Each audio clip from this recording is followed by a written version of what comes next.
bienvenue sur votre chaîne préférée Afrique en TV pour une rencontre littéraire avec l'auteur Moussa Touré qui vient nous présenter son ouvrage Au sommet de la montagne. C'est maintenant.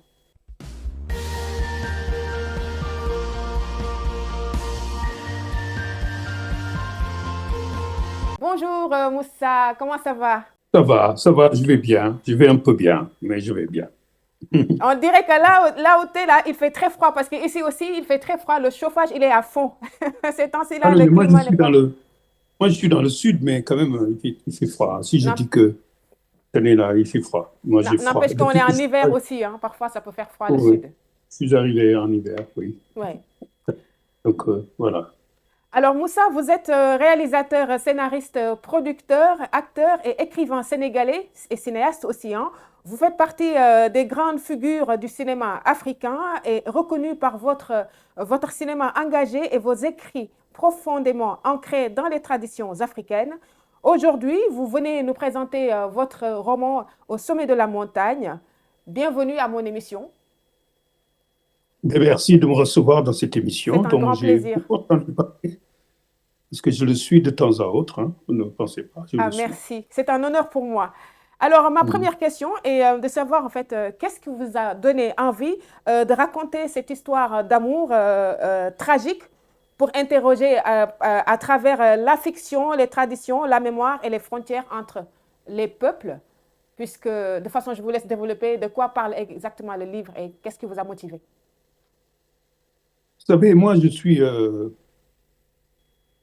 un enfant de la mer, de par ma mère, parce que qui est lébou, parce que Mhm. moi, je suis de Ouakam. D'accord.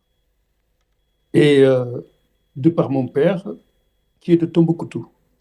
Mhm. Donc Tombouctou, le désert. En fait, moi j'étais attiré par une région par une région qui est Kédougou, Kédougou, oui. avec le Fouta Jalon et ses montagnes. J'étais toujours, j'étais toujours omnibulé par ça. Mhm. Et ce qui m'a omnibulé par ça, sur les montagnes, c'est les peuples qui y habitent et en même temps le silence. D'accord. Donc c'est ça qui m'a amené à me poser une question et à pouvoir amener un roman qui parle de montagne, de peuple et de silence. Justement, vous décrivez trois montagnes formant un triangle sacré, trois sommets ou trois chemins. Par exemple, Ero Gorko, je vais y arriver, la montagne des Peuls, pardon, signifiant la montagne des hommes, ou Wata Benai, ou la montagne des Rites, des Bassari, et enfin la montagne Sina Fofana, qui s'appelle montagne témoin. En fait, il est neutre, mais on dit neutre, mais elle est quand même chargée de regards. Que représentent déjà ces montagnes dans l'identité et la mémoire de chaque peuple qui forme en fait, qui sont représentés dans le roman, les Bassari et les Peuls. Vous savez, quand vous allez sur les montagnes, Mhm. dans ces sommets, il y a des gens qui y habitent, qui ont des histoires, Bien sûr. qui ont des traditions. Mhm. Et vous avez d'autres montagnes qui sont là, qui sont inhabitées et qui les regardent et qui sont témoins de toute leur vécu. Donc Ok. voilà ce que représentent un peu ces trois montagnes. Et moi, j'ai dû assister ou j'ai dû vivre dans deux montagnes où il y avait des peuls Mhm. et dans une autre montagne où il y avait des basseries. Et l'autre montagne qui était, qui était là témoin, où je suis jamais allé, Sina Fofana. on disait ça très souvent que ces montagnes qui gardent le secret des traditions, des cultures des autres montagnes, Mhm. qu'on ne devait pas y accéder, qu'il y avait juste les initiés qui devaient y aller. D'accord. Moi, n'étant pas initié, donc voilà pourquoi j'ai choisi ces trois montagnes, Mhm. j'ai choisi ces trois peuples. Mhm. Parce que même la montagne qui est inhabitée est un peuple, a un peuple. Et ces peuples, c'est les esprits. C'est très profond. Voilà. Euh, Quel est le rôle, en fait, par exemple, le rôle des montagnes, surtout celle qui est habitée par les esprits, je nomme Sina Fofana. Qu'est-ce qu'elle joue dans le destin des deux amoureux, notamment Salam Baré, la jeune fille Bassari, et Tombo, le beau garçon Peul? Mais sinon, Barros, ce qu'il joue comme rôle dans ce roman, Mhm. dans cette histoire, en fait, c'est la régularité. Parce que vous savez, les esprits nous régulent. Ah, Ils nous regardent faire, mais ils nous régulent en même temps et nous interrogent aussi. d'accord. En fait, je vais vous donner un exemple. Vous savez, Mhm. au moment où il y a le Timis c'est 7 heures Le en Afrique, surtout au Sénégal, crépuscule. le crépuscule, Oui, on ne demande à personne de sortir. tout à fait. Donc jusqu'à aujourd'hui, hein, même Bah si oui. on est dans une modernité autre, Mhm. et pourquoi on ne demande à personne de sortir? Parce que c'est l'heure des esprits Mhm. qui régule, qui nous régule. Mhm. Donc, ce que fait euh, Sinomare dans l'histoire de, de, de, de Salambaré et de Tombo, Mhm. c'est réguler leur amour, c'est les protéger et leur faire comprendre ce que c'est qu'ici et ailleurs. Mhm. C'est ça que fait le rôle de Sambaré dans l'histoire de, de Salambaré et de Tombo, de leur D'ailleurs, amour. qui est une initiée, Salam Baré, dans la spiritualité africaine. Effectivement. Oui. Mais au fait, on ne le dit pas aussi, hein, mais au fait, Tombo aussi est initié. Hein. Ah oui, oui, oui. C'est deux, c'est deux initiés parce que, en fait, la mère de Salambaré a été initiée, c'est elle qui l'a amené en premier là-bas. Oui. On ne peut pas aller dans cet endroit sans ne pas être initié. Mhm. Et Salambaré a eu la chance, quand elle était enfant, d'être amenée. Bon, on ne sait pas comment aussi le Tombo est arrivé là-bas, mais bon, peut-être c'est par amour qu'il est arrivé à être initié. Ou par destin, ou par Pas, destinée. ou pas exactement.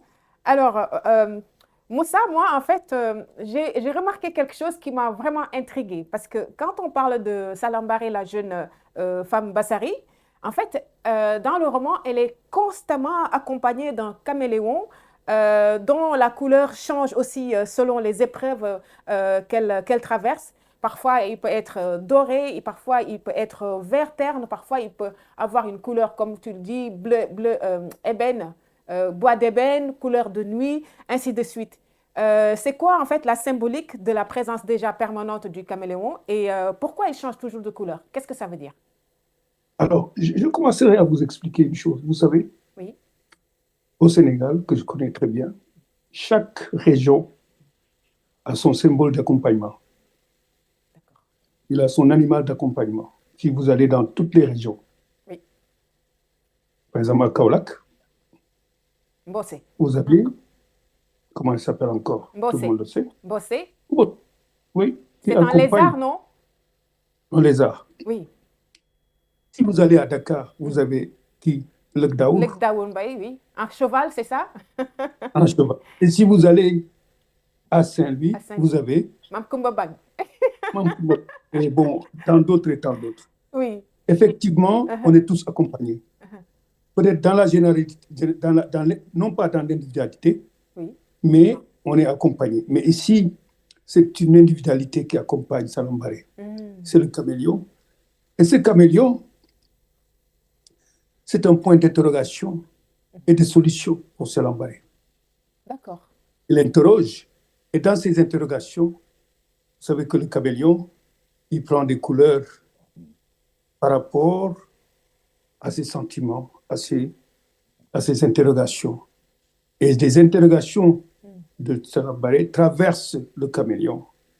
Et comme que chez les Bassari, Oui. leur père, c'est le caméléon, D'accord. parce qu'ils ont deux. Il y a le père caméléon et le Oui. caméléon. Hmm. Ce caméléon, c'est adjugé Salambaré. Voilà pourquoi elle change de couleur par rapport à ses sentiments. Elle lui pose des questions. Elle sait ce qu'elle pense. elle sait comment elle est, elle sait qu'est-ce qui va venir. Voilà Donc, la relation de en- Salambaré. en gros, on peut dire que le caméléon, il guide Salambaré dans ses décisions ou... Il guide Salambaré, il le D'accord. protège, Mhm. il le protège, et s'il lui pose des questions aussi, Mhm. les questionnements viennent aussi vers. C'est une protection, c'est la protection. D'accord. Alors, dans le roman, vous abordez le respect, la transmission, les rites de passage, l'initiation, la spiritualité africaine et j'en passe. Pourquoi était-il important pour vous d'inscrire cette histoire d'amour dans un cadre aussi fortement marqué par les transitions, par les traditions, je vais y arriver, ancestrales? Vous savez, quand on parle d'ancestral, on parle d'aujourd'hui aussi. En Afrique, il se passe des choses. Il s'est passé des choses. Mhm. Il est resté des choses. Il est resté des traditions qui existent jusqu'à maintenant. Bah, bien sûr, ça ne changera pas. Hein. Le respect, il est toujours là. Le fait de voir une personne plus âgée et lui donner ses droits, Mhm. il est toujours là. Le fait d'être un aîné et d'être respecté par ça, il est toujours là. Et tout ça englobé d'amour ne fait que C'est beau. on n'a pas encore traversé toutes ces instances pour ne pas avoir changé. L'Afrique n'a pas changé. Elle a bougé, mais elle n'a pas changé. Parce que quand on va dans quelques endroits, Mhm. on retrouve toujours ces mêmes choses. Donc le changement, je ne sais pas où est-ce qu'il est, mais les traditions restent. Peut-être Et que c'est ces dans les grandes traditions, villes. Peut-être que ce peut-être dans les changement, c'est grandes dans les villes, même grandes dans les villes. grandes villes, Ouais. même dans les grandes villes, il y a des traditions qui restent. Moi, là où je suis, Mm. dans une grande ville, ce que je vous ai dit là, Oui. sur les traditions, ils sont là. Peut-être c'est plus scindé quand on va dans les villages, mais il est toujours là. Et je pense que ce qui devrait nous rester en Afrique et qui peut nous sauver aussi, c'est cela.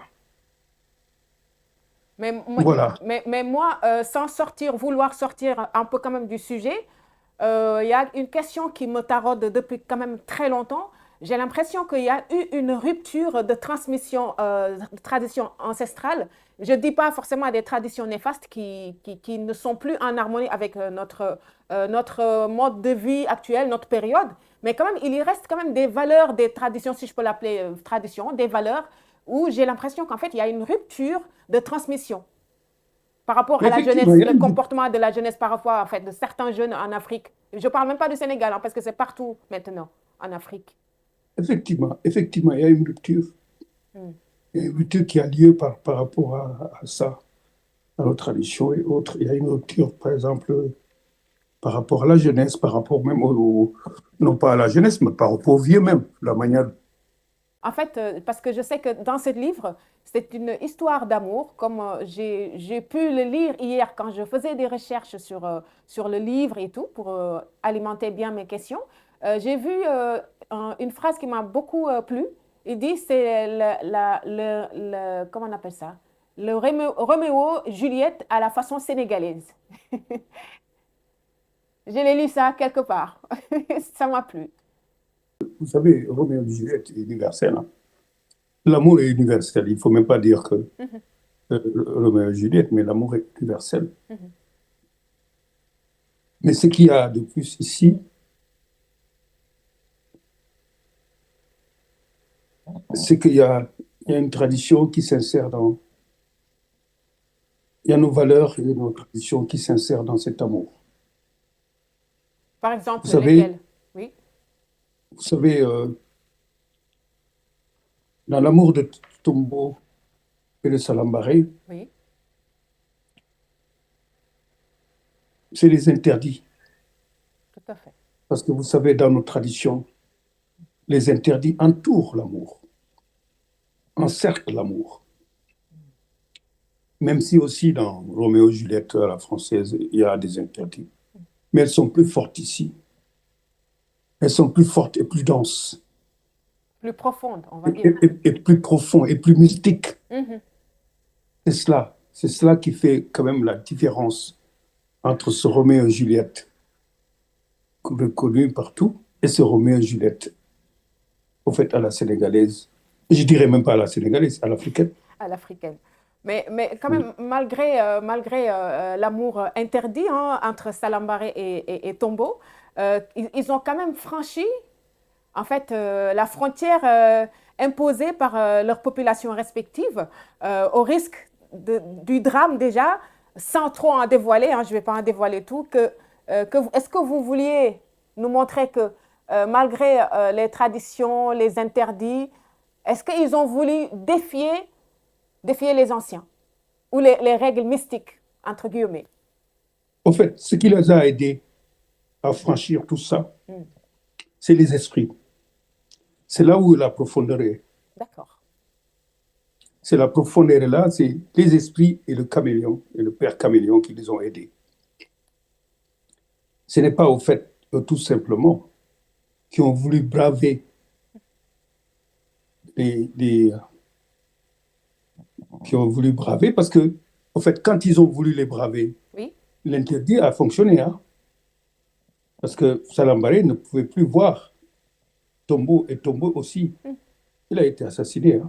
Oui, ça m'a beaucoup touché, Donc quoi. voilà, donc c'est les esprits qui les ont aidés. Et on va même jusqu'à la fin, où c'est les esprits aussi qui font mourir, qui font partir aussi Salambaré pour rejoindre ça. Donc, Donc, waouh. Alors, votre récit est traversé par de nombreux symboles de pratiques culturelles ancestrales africaines. Je cite par exemple le tambour ocre ou bien la calebasse offerte au devin, l'oracle, l'encens brûlé sans prière, ou bien des chants et danses initiatiques, des gestes codés, ou par exemple, lorsque Tombo, par exemple, devait partir à la chasse, euh, on a vu en fait qu'un initié a jeté du sable sur l'entrée du village, pardon, ou bien le fait de marcher pieds nus. Que représentent en fait ces rites et ces gestes dans votre écriture? Est-ce que c'est un décor culturel ou un langage à part entière qui raconte ce que les mots ne disent pas? alors, je vais revenir, parce que tout à l'heure, vous m'avez dit que effectivement, il y a des choses qui ont changé, et il y a mais au fait, ce qui n'a pas changé dans ce qu'on dit, c'est ce que vous venez de me poser comme question. Mhm. C'est l'enfant sourd qui a été sourd par rapport à un orage. C'est l'aveugle. Mais ça existe jusqu'à aujourd'hui dans notre société moderne. Et les gens y croient, Mhm. même s'il existe un changement. C'est D'accord. ça que je voulais montrer aussi. Je voulais quand même poser un doigt sur cela. Ça veut dire que ça a changé, mais les gens y croient aujourd'hui. Ils croient aux orages qui peuvent faire que son enfant soit sourd et qui après sa sourdeur, qu'il ait des choses à dire dans la vie. Tu comprends, je veux dire. Oui. Ça veut dire c'est ça. C'est ça que je voulais insister par rapport à tous ces changements. Mais l'Afrique résiste et les traditions résistent par rapport à ça. Mhm. D'accord. Ça, il ne faut pas qu'on l'oublie. On y croit jusqu'à aujourd'hui. Mhm. Bah, de toutes les façons, qu'on y croit, qu'on l'oublie, il y a certaines choses, ça ne change pas pour la simple raison que quand on parle de loi et de principes universels ou d'un peuple ou bien d'une famille, ça restera éternel. Mais c'est éternel, c'est Tout à ça, fait, c'est l'éternité tout de à ça, fait. c'est ça. Ouais. L'Afrique est dans ça. Voilà, c'est ça que je voulais aussi montrer Mm. dans ces traditions qui reviennent. La parole, l'orage, Uh-huh. la sourdeur, le L'oracle, silence, oui. l'oracle, L'oracle, le tambour, mhm. l'oracle, le tambour, Oui. la calebasse qui est toujours là depuis longtemps, Mm. avec les choses qui ont changé, mais qui a toujours sa place là-bas. C'est ça. Alors, après la dénonciation de leur liaison, suit la punition, hein, bien sûr. Et Salam Maré choisit le silence et l'isolement. Elle s'écarte volontairement du monde des hommes et ne communique pratiquement plus. Elle reste fidèle par contre à son amour tombeau. Mais ce qui m'a le plus, disons, touché ou plu, c'est qu'elle a une façon de communiquer, en fait, qu'avec la nature, à travers des gestes, je sais pas, des paroles soufflées, en fait, des chuchotements. Que vouliez-vous exprimer à travers ce choix bouleversant du comportement de Salam Barré? Alors, vous savez, Mhm. tout au début, je vous ai parlé du silence. Oui, c'est vrai. Moi, je suis un adepte du silence. Mm. Parce que le silence, il te permet de communiquer autrement. Il te permet de communiquer avec toi-même, de communiquer surtout dans nos trucs, de communiquer avec des esprits, et surtout de communiquer avec Père Caméléon et Caméléon. Mais il te permet aussi de parler. C'est ça que quand on t'inflige une punition, Mhm. la seule manière, c'est de garder le silence et de se parler. Et que les esprits te parlent aussi. C'est la tradition qui te parle. Et toi aussi, tu devrais parler à la tradition, parce que de temps à autre, il y a une fille qui arrive et à qui il parle. Et il lui parle de l'au-delà. Mm. C'est ça le silence. C'est ça la punition. Mais j'ai l'impression qu'à un moment donné, elle est tellement restée dans son monde intérieur que finalement, même les anciens qui l'ont punie ont quand même eu un peu peur d'elle. En plus, ils lui ont donné quand même beaucoup de connaissances à travers Mais, l'initiation. mais bien sûr, Oui, c'est ce qu'amène le silence, amène cela. Le silence amène. oui. C'est quand on fait le silence, on a plus peur, hein. Celui qui t'a amené à faire le silence, Euh, il est, en certain moment, il est désemparé, hein, il ne sait plus quoi faire. Et quoi faire, c'est la peur qui arrive. ah oui, ça c'est clair. Oui, j'ai bien aimé cette partie. Alors, venons-en Mm. à votre carrière, Moussa Touré. Votre carrière de cinéaste, comment on appelle ça, de réalisateur ou d'acteur. Qu'est-ce qui vous a d'abord attiré vers le cinéma et comment cette expérience influence-t-elle votre écriture littéraire actuellement? Vous savez, moi, je suis arrivé dans le cinéma à cause de ma mère, hein. C'est ma mère qui m'a amené C'est vrai? à, à faire du cinéma, oui. Ah, C'est à un certain moment, il fallait que je travaille quoi, pour nourrir ma famille, parce qu'on était dans un système qui n'allait pas. Je voyais ma mère vendre ses bijoux, ces trucs-là. hmm, Et je lui ai dit, maman, il faut que je travaille pour nourrir une famille. Et elle m'a amené chez un cinéaste qui s'appelle Johnson Traoré, et c'est là où j'étais pris. d'accord. C'est comme ça que je suis devenu technicien pendant très longtemps dans le cinéma. Et après, je suis devenu réalisateur. Donc, le cinéma, c'est ma mère. Et Ah, oui, arriver aujourd'hui à réfléchir et aller dans une littérature me fait que, vous savez, effectivement, le cinéma nous amène à faire des films et à être vus dans le monde entier. hmm, Mais la littérature aussi nous amène aussi à être lus. Et surtout, parce que, tu sais, avec le cinéma, oui. par exemple, si je voulais faire un film tel que Au sommet de la montagne, C'est ce que j'allais dire d'ailleurs, c'est marrant. mais bon, ça va arriver, mais m'aurait demandé quand même beaucoup de moyens. Oui, Parce que vous savez, pour trouver de l'argent, hmm, actuellement, en Afrique, pour faire des films tels que Au sommet de la montagne, il nous faut l'Europe. Et l'Europe, pour la compréhension d'un sujet comme ça, devient difficile pour lui. Les traditions, c'est quand même assez un peu au colonialisme, un truc, tu vois, donc ça peut l'Europe. déranger. Ça peut Ouais, ça déranger. peut déranger Oui, des tas de trucs. Donc, mais ils viennent, ça vient. Et donc, l'écrire, hmm. il faisait plus lire et être entendu. Mais par exemple, si vous devriez, si par exemple, parce qu'on va quand même pas se fermer les portes, supposons qu'un jour, bah, il y a les moyens et que vous vouliez adapter Au sommet de la montagne au cinéma, est-ce que vous serez fidèle à l'écriture ou est-ce que vous allez l'interpréter d'une autre manière? Ah non, je pense qu'un jour, je vais l'adopter. C'est écrit pour ça aussi, hein.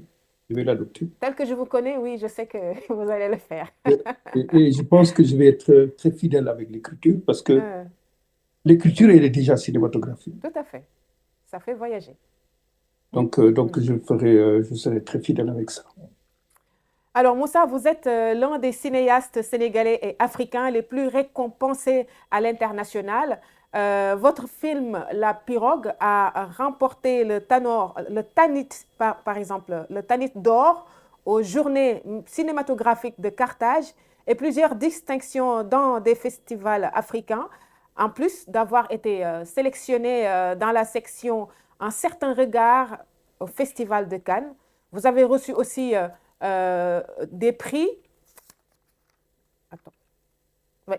Vous avez reçu aussi des prix au Festival Cinéma et Migration, au Festival l'écologique Ocofilm à Berlin, ainsi que le prix IOM de la migration pour ce même film.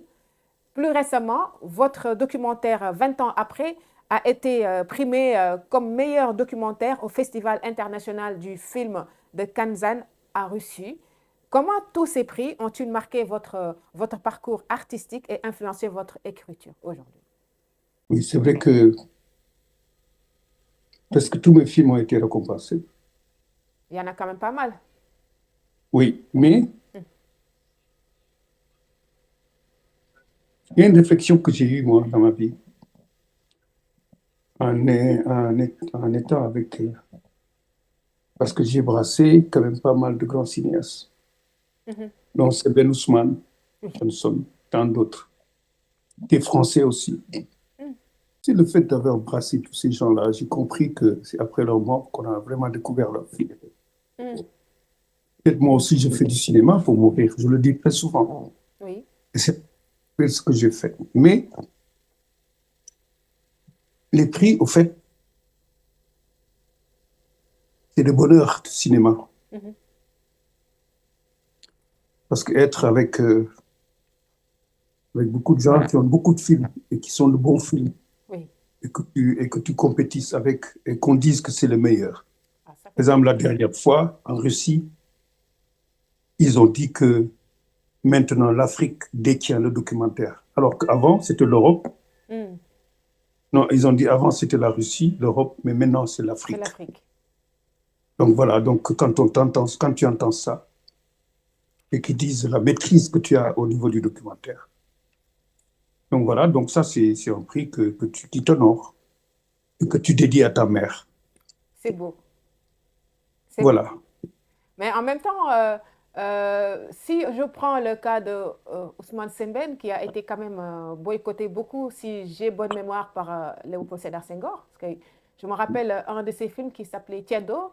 Oui, On a interdit sa diffusion dans la télévision sénégalaise pour la simple raison que, en fait, ça parle complètement de la manière dont l'islam est rentré en Afrique, surtout au Sénégal, voilà. Mais vous avez quand même eu pas mal de prix, donc c'est ce qui veut dire qu'en fait, c'est une grande reconnaissance. C'est-à-dire que tout à l'heure, vous avez dit quelque chose qui m'avait beaucoup touchée. Lorsque vous disiez, si je suis partie, au moins, en fait, là, ceux qui sont déjà partis, on a connu leur cinéma quand ils sont partis. Mais vous êtes encore vivant et je pense que vous êtes quand même bien reconnu dans le cinéma africain. oui, je suis très, très bien reconnu. Même Ah, pas dans le cinéma africain, hein, mais dans le mais cinéma européen, je suis reconnu. européen, tu vois, voilà. Je fais partie des cinéastes bien reconnus. Hmm. Mais Maintenant, avec humilité. oui. Mais avec humilité, on dit ça. D'accord, donc je vais accepter ça. Mais trop d'humilité tue l'humilité, hein, Moussa. Moi, je ne suis pas d'accord parfois. Non, pas trop d'humilité, mais quand même, je suis bien reconnu. Je suis bien reconnu dans ce monde. Alors, quel est votre regard sur le cinéma sénégalais ou africain actuellement? Qu'est-ce que vous en pensez? Parce qu'au Sénégal, on voit quand même pas mal de maisons de production qui produisent beaucoup de séries. Oui, oui. Moi, je pense que on est dans un tournant très décisif. Tu as vu en ce moment-là, le cinéma sénégalais. Hmm, Et même pas le cinéma sénégalais africain, hein. Ça commence à vraiment bien sûr. à se positionner, quoi. Surtout avec des courts-métrages. Je l'avais dit depuis longtemps. J'avais dit que essayons d'avoir le circuit du court-métrage. Parce que, tu sais, vous savez faire des longs-métrages. Le long-métrage, c'est difficile. Les documentaires et les courts-métrages. Et je pense qu'on est sur un bon chemin, surtout avec cette jeunesse-là, qui se démerde très, très bien. Moi, je suis fier de cette jeunesse-là. Ah oui, Vraiment. ah oui. Ça fait plaisir Bon, il d'entendre faut ça. juste que les instances gouvernementales comprennent. Parce que, vous savez, en général, on nous met quand même des gens qui ne comprennent rien de la De culture. la culture, c'est vrai. On ne valorise pas assez la C'est culture. ça, c'est ça le malheur, quoi. Le malheur de ce cinéma africain, ou sinon sénégalais, c'est qu'on nous met des ministres, des ministres de la culture, des gens qui ne sont rien de la culture et qui disent des phrases et des mots qui perturbent, quoi. Des gens qui connaissent rien de la culture, quoi, qui connaissent pas l'utilité, la puissance de la Non, culture. ils ne connaissent pas. Et c'est eux qui vont diriger la culture, c'est eux qui choisissent les conseillers, c'est eux qui... Donc voilà, donc c'est ça un peu le malheur, mais cinématographiquement, la jeunesse se démerde très, très, très bien. Très bien. Bon, bah, Moussa, merci. L'émission touche à sa fin. Mais je ne vous laisserai pas partir avant de vous demander votre dernier mot. C'est quoi votre dernier mot?